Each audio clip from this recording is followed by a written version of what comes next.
Hi guys! Samahan niyo ko ulit for today's video. Dito pa din yan sa amin sa Manggatarang, Pangasinan. Heto pa din yung mga sumunod na kaganapan sa aming bakasyon dito sa probinsya. Kahit nga nandito ako sa probinsya, pinakamaaga ko na yung gising na alas 8 or alas 9 ng umaga. Hilong-hilo nga lagi ang kumari nyo dahil nga nasanay na ako sa Manila na umaga na ako natutulog. Sa mga oras na nga iyan, wala na si nanay tsaka si tatay dyan sa bahay. Nasa ilalim na nga sila ng puno ng mangga sa tambayan nila. Kaya binuksan ko nga muna yung mga bintana nila para umaliwalas ng konti. Nabubuksan lang kasi ang isang bintana nila pag umuwi ako. Nagsalamin nga muna ng konti yung kumari nyo kasi ilang araw ko nang di nakikita yung pagmumukha ko. Nakakatamad kasi mag-skincare dito, nagpudot gamin bes. Lahat nga nang ilalagay mo sa mukha mo dito walang silbi kasi huhulas ka lang din kasi sobrang init lalo na't nasa bukid tong bahay namin. Pinagpagan ko nga lang ng konti ang higaan nila tatay at nanay at malinis naman tong kwarto nila. Kung mapapansin nyo, malinis na dito sa kwarto nila at wala na masyadong abubo. Nung last na linis at ligpit ko nga dito, talagang marami pa akong naitapon na gamit ng mga abubot. Malakas pa kasi nun si nanay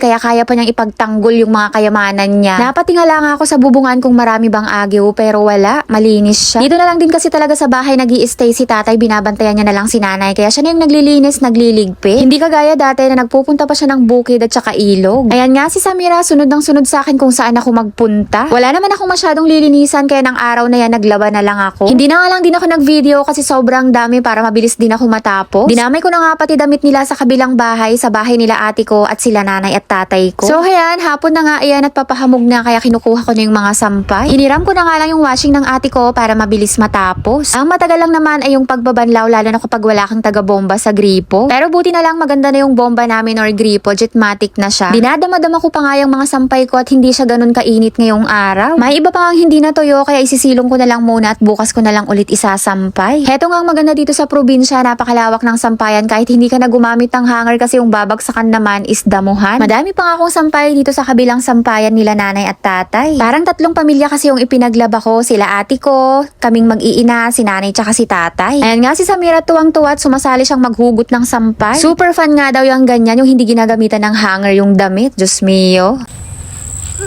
Mommy, I was gonna grab that one. Hindi mo na mag-grab yan. Oh, ito grab mo yun.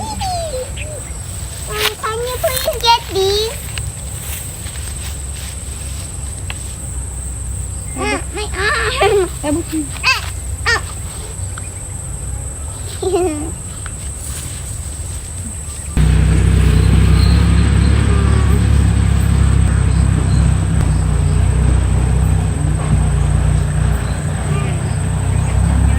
Palubog na nga yung araw dyan pero medyo maalinsangan pa. Iniwan ko nga muna yung mga damit nila nanay at tatay at hindi pa sila gaanong tuyo.